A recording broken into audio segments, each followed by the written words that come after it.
Nouveau cas de maltraitance sur des enfants de maternelle à Montpellier. Après l'école privée Eridan, c'est au tour cette fois de l'école publique Chengdu, une école censée être une vitrine éducative. Plusieurs courriers ont alerté l'inspection d'académie. Laurent Baumel, François Jobard. Une ambiance presque printanière mais trompeuse enveloppe la très moderne école Chengdu. Car depuis quelque temps, des parents d'élèves ont décidé de rendre publics leurs témoignages. Des témoignages qui parlent de maltraitance sur leurs enfants par la directrice de l'école. Cette mère de famille a pu assister à la rentrée scolaire de son fils en petite section. C'était il y a 4 ans. Je suis restée environ 1 heure dans la classe et ce que j'ai pu constater, c'était le deuxième jour de rentrée. Dès qu'elle a fermé la porte, c'est qu'elle s'est mise à crier, à hurler sur les enfants qui pleuraient.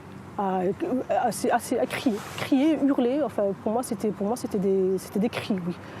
Et elle criait sur les enfants. Ils avaient quel âge ? Ils avaient 3 ans, c'était leur première rentrée. L'effet de maltraitance physique et psychologique remonterait pour les plus anciens à 2014 et se serait produit jusqu'en 2018. Mais ce n'est que mi-janvier que ce syndicat en prend connaissance avec 30 pages de témoignages de parents et d'enseignants. La juste mesure de la situation n'a pas été prise. Et que les personnels dans l'éducation nationale, pour nous, quand un personnel dysfonctionne, il se doit d'être entendu et défendu et que sa situation soit prise en compte. Et pour nous, ces inactions successives face à des alertes ont entraîné la situation actuelle. Maltraitance sur enfants, mais aussi harcèlement moral sur des professeurs en grande souffrance, selon ce syndicaliste. Au rectorat, on dit suivre ce dossier avec le plus grand intérêt.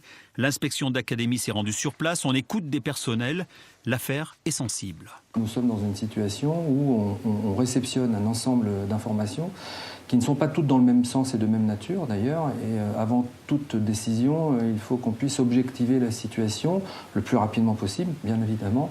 Mais ça se fera dès la rentrée scolaire, après les congés. Le syndicat Sud a réclamé une enquête des services d'hygiène et de santé du département.